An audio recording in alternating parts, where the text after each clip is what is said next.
Slapstick. This kind of humor involves creating embarrassing, painful, or humiliating situations for those involved.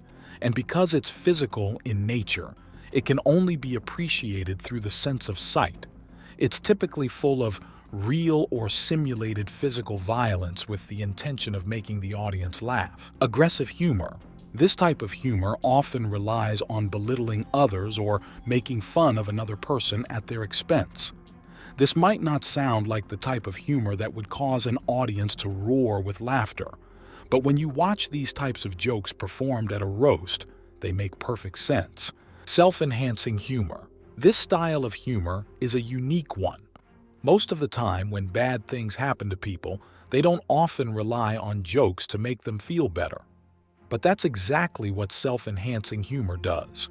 It's a way of using humor to cope with less than desirable experiences, like a horrible road trip gone wrong, only to be the very story that gets the biggest laugh at a dinner party. Self-deprecating humor. We've all used self-deprecating humor at one point or another, whether we knew it or not.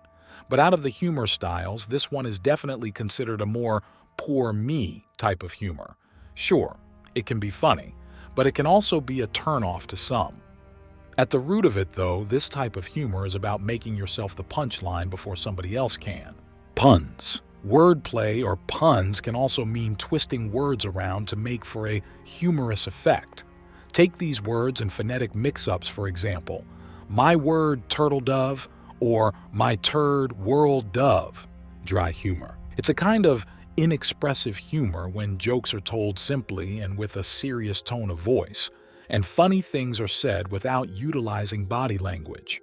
Its greatest qualities are the observation's sharpness, wit, and conciseness, which contrast with the comedian's lack of feeling. Surreal humor. Monty Python is perhaps the best example of surreal humor.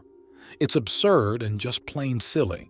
Some might call it odd, weird, strange, or quirky, but that's exactly what this style of comedy is after. Dark humor.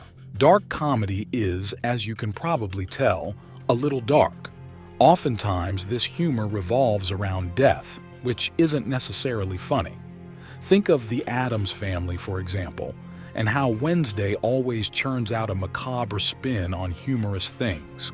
When asked if she'd be interested in buying Girl Scout cookies, she inquired, "Are they made from real Girl Scouts?" Juvenile humor. Do you find fart jokes, toilet humor, name-calling, and bodily functions hilarious? Then juvenile humor may just be your cup of tea.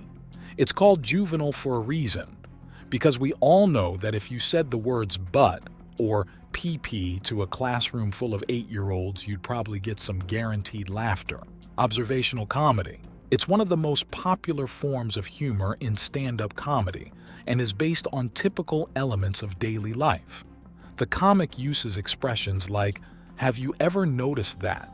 to make an observation on something that is not frequently acknowledged yet is common enough for their audience to be aware of. Witty humor. Witty humor is similar to wordplay, but there's an important distinction between the two.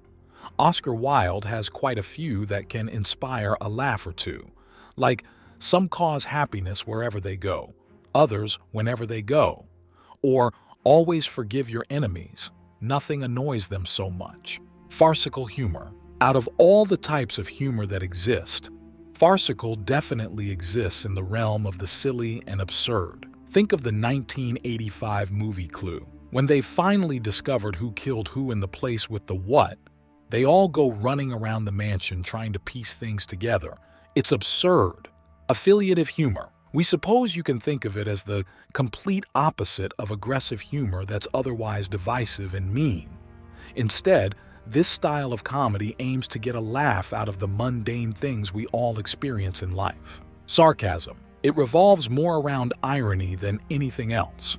Of course, sarcasm can be a difficult style for some people to read, and some may even feel like it's mean when they don't understand its sarcasm in the first place. But when delivered properly, it's one of those types of humor that gets a laugh out of everyone,